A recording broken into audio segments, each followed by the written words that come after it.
In 1873, doctors across Europe whispered the same sentence when her name was mentioned. This girl should not be alive. Yet, Emma Richter was, and everything about her defied the science of her time. She was a child whose symptoms didn't match any known illness. A girl whose strange abilities appeared and vanished without warning. And a mystery so baffling that the world's brightest medical minds traveled miles just to witness her case firsthand, only to leave with more questions than answers. Today, we uncover the forgotten truth behind one of the most perplexing medical enigmas of the 19th century. Emma Richter, the 1873 mystery girl science couldn't explain. Before we dive in, make sure you hit that subscribe button. And let me know in the comments, where in the world are you watching from? In the autumn of 1873, in a small town nestled between the rolling hills of rural Germany, something began to happen that would challenge everything. The scientific community believed they understood about the human body and the laws of nature itself.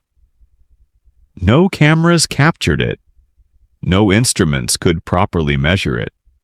The only evidence that remained were the written accounts of physicians, the terrified testimonies of witnesses, and the haunting records of a girl named Emma Richter, a girl who, for reasons that science still struggles to explain, became the center of one of the most inexplicable phenomena of the 19th century. The year was 1873. The Industrial Revolution was reshaping the world. Electricity was being harnessed. The telegraph was connecting distant continents. Scientific rationality had become the dominant force of the age, and the old superstitions were being relegated to the dustbin of history. And yet, in the quiet corners of Europe, in the homes of ordinary people living ordinary lives, things were happening that defied explanation. Things that the most educated minds of the era found absolutely impossible to comprehend. Emma Richter was born in 1859. She was 14 years old when it all began.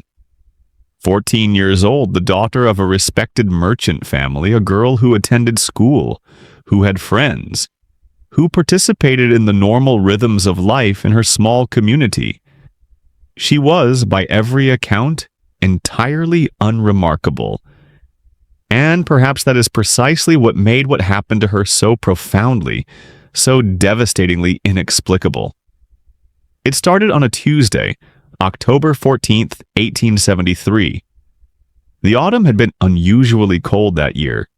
The leaves were turning faster than anyone could remember, and the townspeople had begun to feel something in the air. A restlessness and anticipation, though none of them could articulate exactly what they were waiting for. Emma's mother, Margaret, would later describe it as a kind of heaviness that seemed to settle over everything in those final weeks before October. Emma had gone to school that morning, as she always did. Her father, Heinrich Richter, a successful merchant who imported textiles and fine goods from across Europe, was preoccupied with business as he usually was. Her mother was occupied with the running of the household, with the servants, with the preparations for the autumn season. Emma had a younger brother, Friedrich, who was 10 years old, and a younger sister, Anna, who had just turned 8. The family lived in a substantial house on the northern edge of town, a 3-story structure with a stone foundation and tall windows that overlooked a garden that had begun to show the first signs of the season's decline. That afternoon, when Emma returned home from school, her mother noticed that something seemed different about her. She appeared pale, more withdrawn than usual. When asked if she was feeling well, Emma had responded with a vague answer. Something about being tired, about the lessons being more tedious than they typically were. Her mother had attributed it to the change of season, to the natural fatigue that sometimes affects young girls at that time of year. She had prepared a warm broth for Emma's supper, and suggested that she rest. But Emma did not rest well that night. According to the account provided by her mother in a written statement made to the local physician 3 days later, Emma had thrashed in her bed, calling out in the darkness. She had spoken of things in her dreams that made no sense. Fragments of words, the names of people she did not know, descriptions of places she had never been. When her mother had gone to her room to comfort her, Emma had been drenched in perspiration, despite the cool air of the autumn night. And yet, when Margaret had placed her hand upon her daughter's forehead, she had found it to be cold. Not warm with fever, but cold, nearly as cold as the autumn air itself. By the following morning, Emma seemed, to all outward appearances, to have recovered. She had eaten a small breakfast. She had prepared for school. There was nothing in her demeanor that suggested anything was amiss. Her mother, relieved, had made a note to mention the previous night's disturbance to their family physician during his next visit. But nothing more urgent than that. It was on the third day that the truly inexplicable began to manifest. Emma had been sitting in the parlor with her mother and her aunt, who had come to visit from the adjacent town of Weiterstadt. They were engaged in the ordinary activities of the day, some needlework, some conversation about the upcoming autumn festival, the kind of mundane exchange that characterized the domestic life of respectable families in that era. It was approximately 2 o'clock in the afternoon, the light coming through the tall windows soft and golden. The kind of light that makes everything seem peaceful, secure, and entirely ordinary.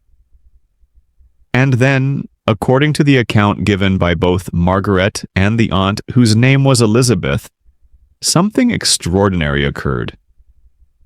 Emma, who had been sitting quietly, suddenly began to tremble. The trembling started in her hands, a fine, delicate shaking that was barely perceptible at first. Elizabeth noticed it first and remarked upon it. Within moments, the trembling had intensified, spreading through Emma's entire body. Margaret had risen from her chair, alarmed, and had moved to her daughter's side. But then came the truly remarkable phenomenon. Emma's body, which had been trembling violently, suddenly became absolutely still, rigid. Her eyes, which had been open and expressing evident distress, remained open, but had become fixed, staring directly forward without blinking, without moving. Her mouth was slightly open as though she were about to speak, but no sound emerged. And in this state, a state of absolute perfect stillness, Emma began to rise from her chair. Both women reported that she ascended slowly, effortlessly, lifted by nothing that they could perceive. There was no visible mechanism, no rope, no support of any kind. She simply rose, as though gravity itself had released its hold upon her, as though the force that kept all earthly things anchored to the ground had decided in that singular moment to relinquish its grip on this one particular girl. Margaret's response, according to her testimony, had been immediate and instinctive. She had reached upward, trying to grasp her daughter's hand, trying to pull her back down, but even as she did so, Emma had continued to rise. Her feet, which had been resting upon the fabric of the chair moments before, were now at eye level and then above eye level. Within seconds, Emma had ascended to a height of nearly 6 feet above the floor. Suspended there in the still air of the parlor, her body rigid, her eyes unblinking, her entire form somehow existing in contradiction to every law of natural philosophy that the 19th century understood. The episode lasted for what both women reported as approximately 4 minutes. Though both acknowledged the extreme difficulty in accurately measuring time during an experience of such profound disorientation and shock. Then, as suddenly as it had begun, it ended. Emma's body descended, slowly at first, then with increasing speed, until she collapsed back into the chair from which she had risen. The impact should have caused injury, but when Margaret rushed to her daughter, she found that Emma had settled into the cushions of the chair as gently as a feather comes to rest upon soft ground. Emma, when she regained consciousness, for she appeared to have been entirely unconscious during the entire episode, had no memory of what had occurred. When her mother and aunt attempted to explain what they had witnessed, Emma had regarded them with confusion and concern. She had become deeply distressed by their account, insisting that she had felt nothing unusual, that she had been sitting calmly in the chair the entire time, that the idea that she had levitated was absurd, impossible, and, frankly, deeply frightening. This, then, was the beginning. The first recorded instance of the phenomenon that would come to dominate the next 14 months of Emma Richter's life, and would eventually capture the attention of the scientific and academic communities across multiple European nations. What followed was a cascade of escalating events, each more remarkable than the last, each more resistant to explanation, each more deeply troubling to everyone who witnessed them. The episodes became more frequent. They became more intense. They became increasingly difficult to dismiss or rationalize. And with each passing week, the mystery of Emma Richter deepened, the questions multiplied, and the scientific establishment found itself confronted with evidence of something that, according to all known laws of physics and natural philosophy, should not exist at all. This is the story of how a 14-year-old girl from a small German town became quite involuntarily the subject of the most thorough investigation into the inexplicable that the 19th century had ever witnessed. This is the story of how doctors and scientists, skeptics and believers, the genuinely curious and the opportunistic, all descended upon this one remarkable case, each seeking answers to questions they barely knew how to formulate. But more than anything else, this is the story of a girl caught in the center of something she did not choose, something she could not control, and something that, despite the efforts of the finest minds of her age, could never be adequately explained.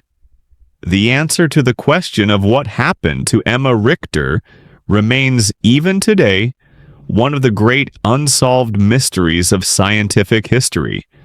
Following that first extraordinary event in the parlor, the Richter household fell into a state of profound uncertainty. For 2 full days, nothing unusual occurred. Emma went to school. She returned home.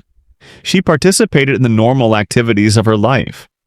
Her parents, particularly her father Heinrich, were inclined to regard the entire incident as some form of shared delusion, a momentary lapse in the perception of his wife and sister-in-law, something that could be explained away if one simply refused to acknowledge it had truly occurred.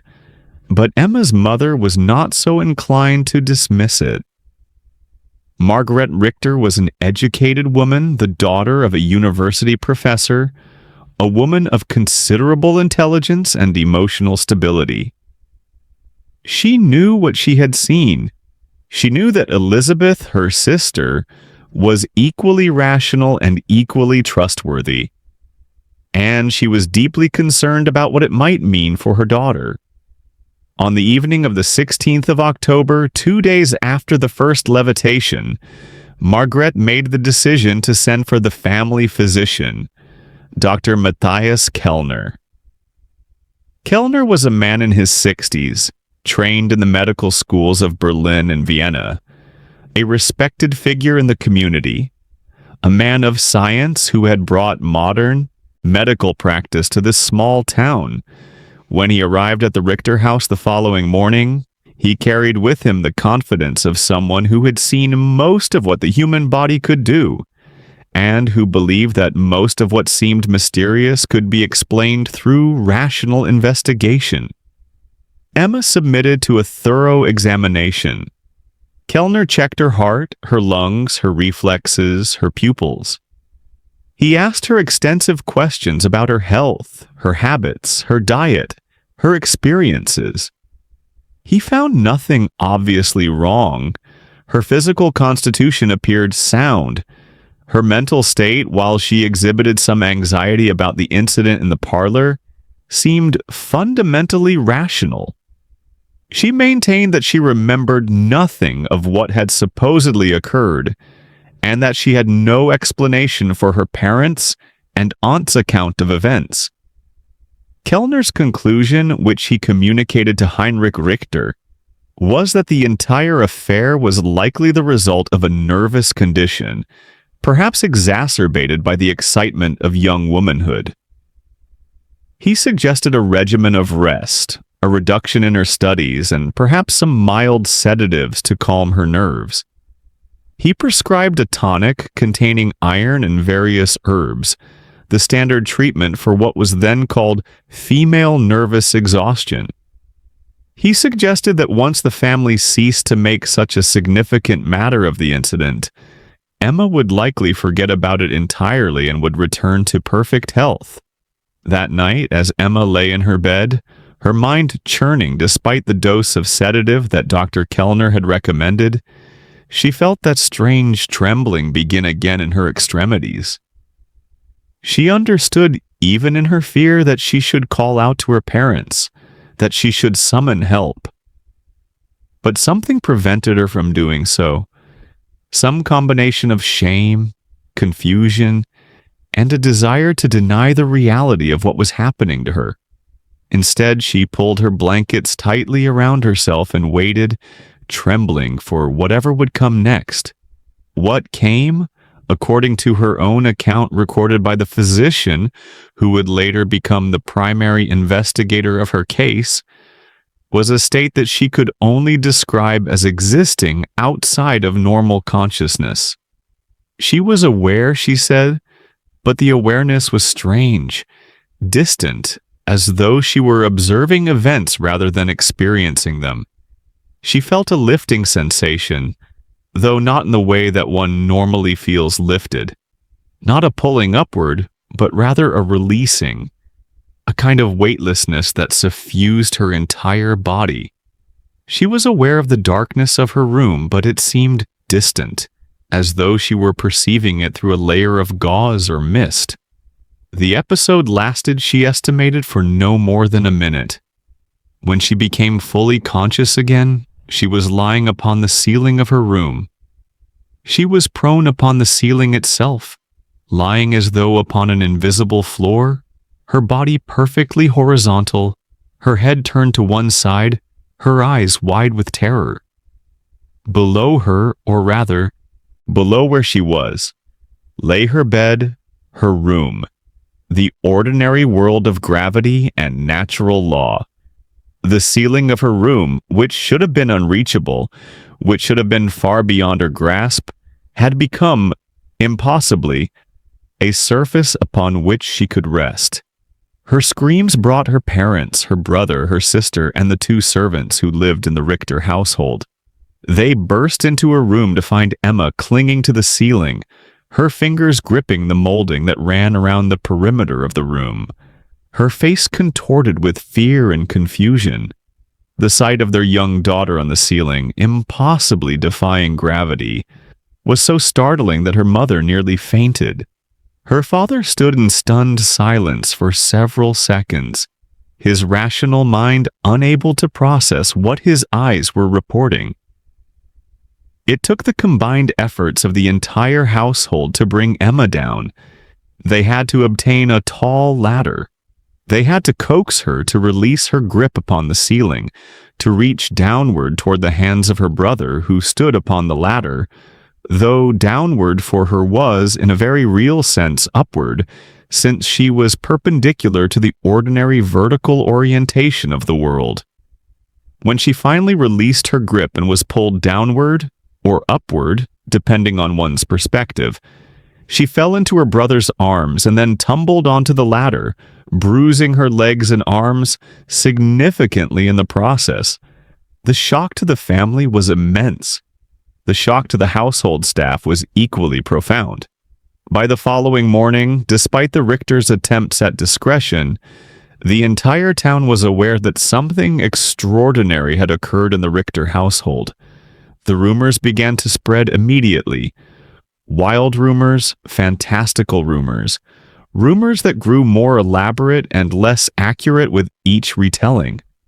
Heinrich Richter, faced with evidence that no longer could be denied or rationalized away, summoned Dr. Kellner again.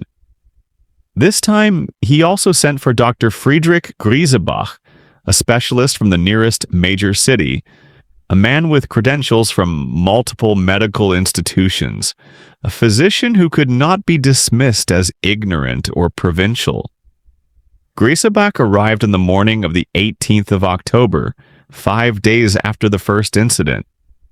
He was a man in his mid-50s with a sharp, analytical mind and a deep skepticism toward anything that could not be measured and recorded with absolute precision. From the moment of his arrival, he was determined to explain what was happening to Emma Richter in terms that conformed to contemporary medical science. He interviewed Emma extensively. He examined her with extreme care, looking for any signs of trickery, any possible mechanism by which she might be deceiving her family and physicians. He examined her fingernails and hands for marks that would suggest she was using rope or devices. He examined the ceiling of her room for any attachment points or mechanisms that might explain how she could have ascended to such a height. He found nothing. He spoke at length with the family members who had witnessed the events. He was particularly interested in their mental states, in the possibility that they were all experiencing some form of shared delusion, perhaps brought on by stress or by an emotional contagion among family members. It was during this second examination that something occurred that would prove crucial to the subsequent investigation. Emma, while being examined by Griesebach, suddenly began to exhibit the symptoms that preceded her episodes. Her hands began to tremble. Her breathing became shallow and rapid. Her eyes took on a fixed quality. Griesebach, recognizing the signs, immediately positioned himself to observe the phenomenon closely, and in that moment, he became the first medical professional to witness one of Emma's inexplicable episodes directly. What he saw was something that he would spend the remainder of his career attempting to explain and ultimately failed to explain. Emma, seated in a chair in the parlor with Dr. Griesebach, her parents and her aunt present, began to ascend. Not rapidly, but gradually, smoothly, as though some invisible platform beneath her was rising. Her body remained in perfect repose throughout the entire process. Her facial expression did not change. Her breathing did not visibly accelerate. She simply rose, slowly and inevitably, until she had ascended approximately 4 feet above the surface of the chair. The episode lasted for approximately 2 minutes. Throughout the entire duration, Griesebach remained calm and observant, attempting to gather as much information as possible. He stood directly beneath her at one point, attempting to perceive if there was any mechanical apparatus involved, any hidden device or means of support. He found nothing. The air between her body and the chair appeared entirely empty. There was no visible means of support whatsoever. When Emma descended and regained consciousness, Griesebach's skepticism had been severely shaken. He had no explanation for what he had witnessed. He knew with absolute certainty that what he had observed violated the laws of physics as understood in the 19th century. And yet it had occurred. The girl had ascended had remained suspended in the air, had descended again, all without any visible means of support. That night, Dr. Griesbach wrote in his private journal, "I have witnessed something today that should not be possible. The only honest conclusion I can draw is that either the laws of nature have been suspended in favor of a particular human being, or the understanding of those laws that the scientific community possesses is fundamentally incomplete." Both conclusions are equally disturbing. By the end of October, the news of Emma Richter had spread beyond the borders of her small town. Newspapers across Germany began to report on the case. The story found its way to Vienna, to Berlin, to Dresden. The response from the scientific community was mixed. Many physicians and natural philosophers dismissed the accounts as impossible, as the product of either fraud, delusion, or deliberate deception. Others found themselves intrigued, troubled by the consistency of the multiple eyewitness accounts and the evident credibility of Dr. Griesbach, whose reputation was beyond reproach. By early November, additional investigators began to arrive. Professor Heinrich von Hausen, a physicist from the University of Heidelberg, came to conduct systematic observations. Dr. Ernst Hoffmann, a psychiatrist of considerable reputation, arrived to assess Emma's mental state. A committee was established, composed of representatives from various medical and scientific institutions throughout the region. The Richter household, which had been a respectable but private family home, became transformed into a kind of open laboratory, with physicians and scientists constantly arriving, constantly observing, constantly taking notes. For Emma, the experience of being the center of such intense scientific scrutiny was profoundly distressing. She was a 14-year-old girl, and suddenly her most intimate home had been invaded by strangers, by men in formal attire who stared at her intensely, who asked her personal questions, who attempted to predict and observe her episodes as though she were a specimen in an experiment, rather than a human being suffering from something she could neither understand nor control.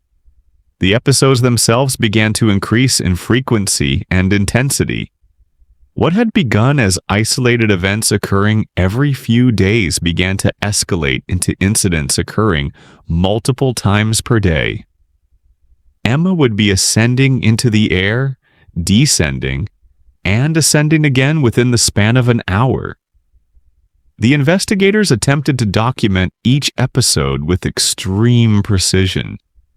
They recorded the time of day, the apparent duration, the height of the levitation, any sounds or phenomena that accompanied the event.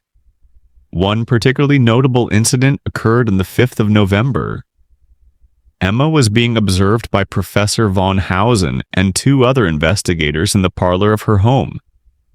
They had arranged for a device to be installed, a measuring stick that extended upward along one wall, marked in precise increments, so that the height of her levitation could be accurately recorded.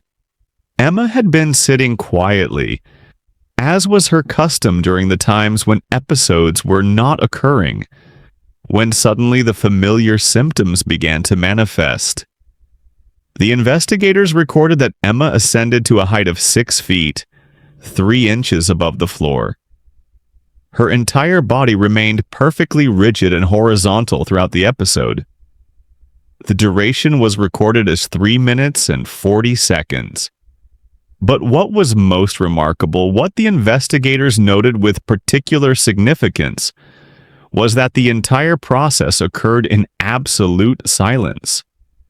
There were no sounds associated with the levitation, no creaking of rope or apparatus, no swishing of hidden mechanisms, no whisper of movement through the air. Emma simply rose, silent and inexplicable, before descending again in equal silence. Throughout November and into December, the episodes continued with extraordinary consistency.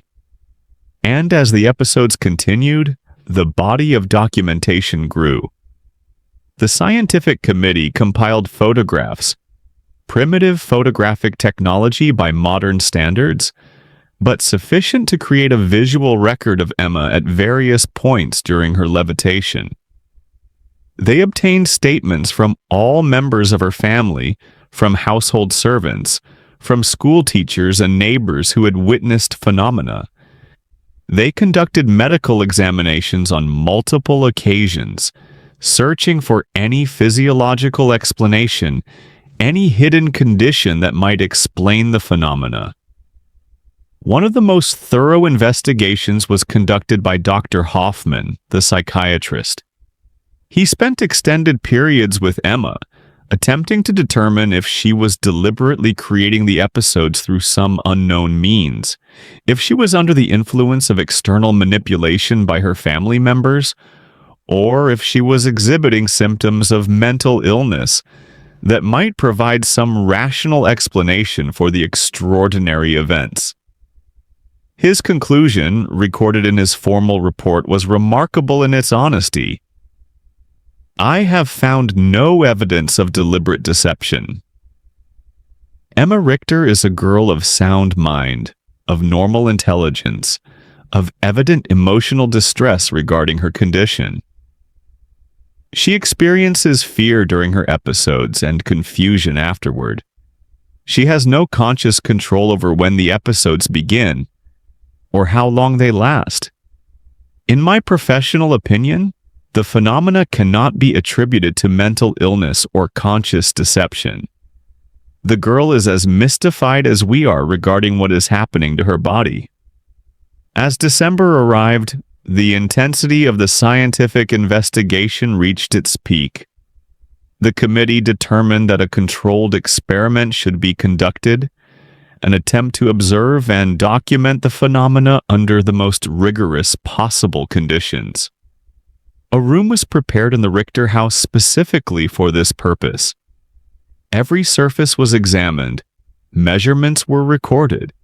The room was sealed as thoroughly as possible to prevent any external interference. Emma was placed in this room on December 15, 1873, with 4 scientists present as witnesses. The plan was to document every detail of the episodes that occurred, to measure, record, and analyze every variable that could be perceived. What occurred in that room during the 6 hours that followed would prove to be both the most thoroughly documented episode and, paradoxically, the most inexplicable. Emma was observed to ascend to heights varying between 4 and 8 feet above the floor. The episodes occurred with remarkable frequency. She rose and fell a total of 14 separate times during the 6-hour period. The duration of each episode varied from 45 seconds to nearly 5 minutes. The heights achieved varied randomly with no apparent pattern or progression. The 4 scientists present recorded extensive notes. They attempted to determine if the episodes corresponded to any discernible stimulus. A change in light, a sound, a touch, a particular time of day. They found no correlation. They attempted to determine if the episodes were more frequent when Emma was anxious versus when she appeared calm. The episodes seemed to occur independently of her apparent emotional state. Most significantly, they observed that Emma's body exhibited properties that seemed to violate basic physical laws. When she was suspended in the air, the scientists noted that she seemed to be in a state of complete weightlessness. When they carefully attempted to touch her during one episode, a procedure to which Emma had reluctantly agreed, they found that the resistance they encountered was not consistent with her normal body weight. It was as though some fundamental property of her body had been altered, as though the gravitational force that normally bound her to the earth had been temporarily suspended or diminished. The report that emerged from this controlled observation was described by some contemporary reviewers as the most detailed documentation of the impossible ever recorded by modern science. The scientists involved were careful to use measured language, to avoid speculative conclusions, to confine themselves to what they had directly observed. Yet the very precision of their documentation seemed somehow to deepen the mystery rather than to resolve it. They had created a perfect record of something that, according to all known laws of physics, could not occur. As winter descended upon the small German town where Emma Richter lived, the phenomena associated with her remarkable condition began to enter a new and even more extraordinary phase. The episodes that had been relatively isolated and confined primarily to her home began to expand in scope and character. What had manifested as simple levitation, dramatic though that was, began to take on additional characteristics that seemed to suggest that the force or condition affecting her was becoming more powerful, more uncontrolled, and more resistant to explanation. The first indication of this escalation came in mid-December. Emma was walking through the market square of her town with her mother and her aunt Elizabeth. This was an unusual occurrence.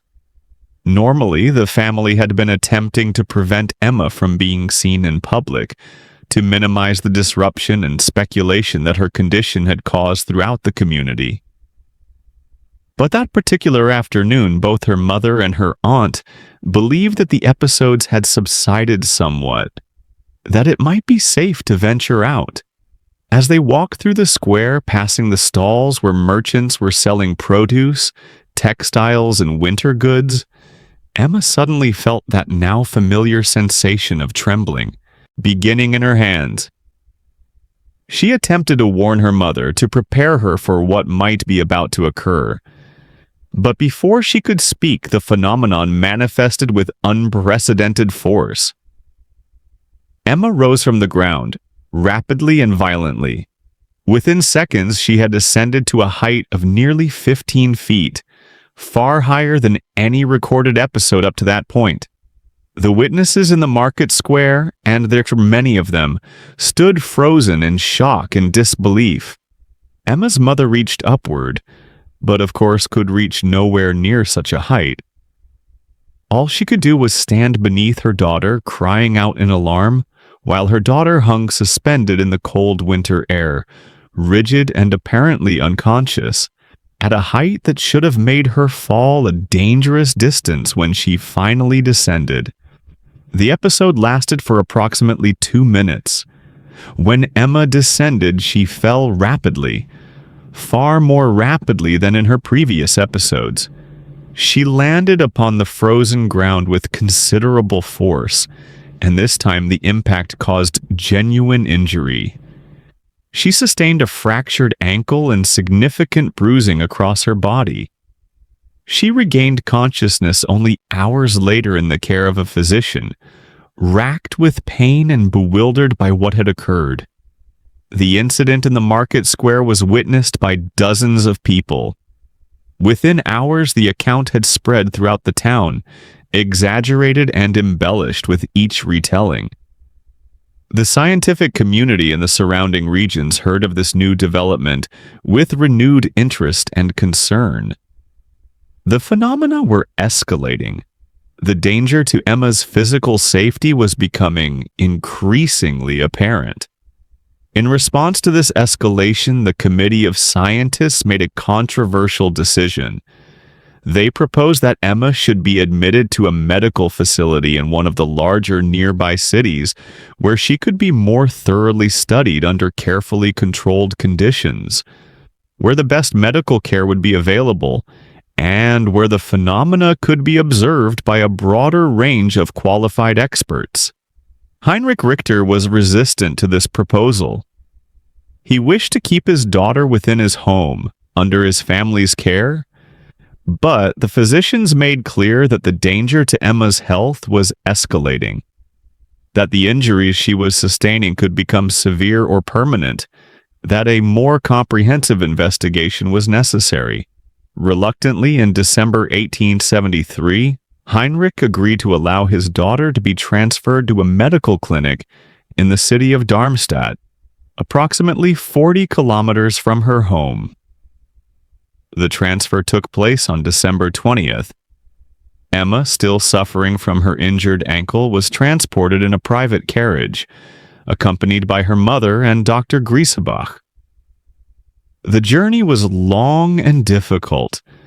Emma was in pain, anxious about leaving her home, terrified about what might await her in the medical facility that would become her residence for the next several months. The clinic where Emma was admitted was called the Klinik für Nervenkrankheiten, the Clinic for Nervous Diseases. It was one of the most advanced medical facilities in the region, staffed with physicians and specialists from across Europe, equipped with the latest medical technology and scientific apparatus. Emma was assigned to a private room on the second floor, a clean and relatively comfortable space that nonetheless felt to her like a kind of prison. Over the next 10 weeks, from late December 1873 through the end of February 1874, Emma became the subject of the most intensive medical and scientific investigation ever conducted in the 19th century. Physicians from Vienna arrived to observe. Scientists from Berlin were in attendance. Dr. Griesebach remained on site throughout the entire period, coordinating the investigation, attempting to ensure that at least some coherent research methodology was being maintained amidst the chaos of so many diverse experts all attempting to conduct their own observations simultaneously. The episodes at the clinic occurred with remarkable frequency, sometimes multiple times per hour. The environment of the clinic, despite its medical character and the presence of so many trained observers, seemed somehow to intensify the phenomena. It was as though the accumulated attention of all these experts, all these instruments, all these measurements and observations were somehow stimulating the condition rather than contributing to its cure. The descriptions of what was observed during this period are remarkable in their detail and consistency. Emma would begin an episode with the characteristic trembling in her hands and feet. Her pupils would dilate. Her breathing would become shallow. Her skin would take on a peculiar pallor, as though all the blood were draining from her extremities. Then her body would be lifted by an invisible force, ascending smoothly and inexorably upward until she had risen to some height that seemed to vary with each episode. But the phenomena during this period began to exhibit additional characteristics. Observers noted that during some episodes, objects in the room near Emma, a pen, a bottle of medicine, a chair, would also be lifted into the air, hovering in proximity to her levitating body. In one documented case, a blanket that had been placed across Emma's lap was lifted along with her and remained suspended in the air, hovering approximately 3 feet above the ground, exactly parallel to where it had been when resting on her body. Most disturbingly, observers began to report that during some of the more intense episodes, Emma's body seemed to undergo other transformations beyond simple levitation. Several independent observers reported that her limbs appeared, during the moment when she was suspended, to be unusually rigid and extended, as though her body were being subjected to forces that were pulling her in multiple directions simultaneously. One physician described it as though she were being stretched by invisible hands pulling at her extremities. The duration of the episodes began to increase as well. While the first episodes had lasted only a minute or two, by late January, episodes were being observed that lasted 5, 6, sometimes even 7 minutes. Each sustained episode left Emma depleted, exhausted, sometimes unconscious for hours after the phenomenon had ceased. The psychological toll on Emma during this period was severe. She had been taken from her home, separated from most of her family, and placed in a clinic where her body was being subjected to intense scrutiny, and where she was essentially the prisoner of an endless series of medical investigations. She was 14 years old. The normal experiences of adolescence, school, friends, family life, had been replaced with medical examinations, constant observation, and the stress of being the subject of intense curiosity and speculation. The letters that Emma wrote to her mother during this period reveal the depth of her distress. In one letter dated January 15th, 1974, she wrote, "Dear Mother, I do not understand what is happening to me. The physicians say that they wish to help me, to understand my condition, but their examinations only seem to cause me more distress and seem to make the episodes more severe. I have begun to fear that something fundamental has changed within my body, that I am no longer entirely human, or that something non-human has entered my body and taken control of me. Every moment of the day, I am afraid of what might happen next. Every hour I seem to grow weaker, and I do not know if that is due to the condition itself or to the emotional toll of being here in this place. Despite the intensive investigation, despite the presence of the finest medical minds in Europe, no explanation was forthcoming. The physicians could not determine what was causing the levitation. They could not predict when the episodes would occur. They could not prevent the episodes from happening.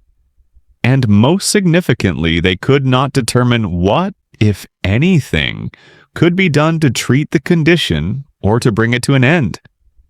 As the weeks of intense investigation stretched into months, the scientific community found itself in an increasingly uncomfortable position.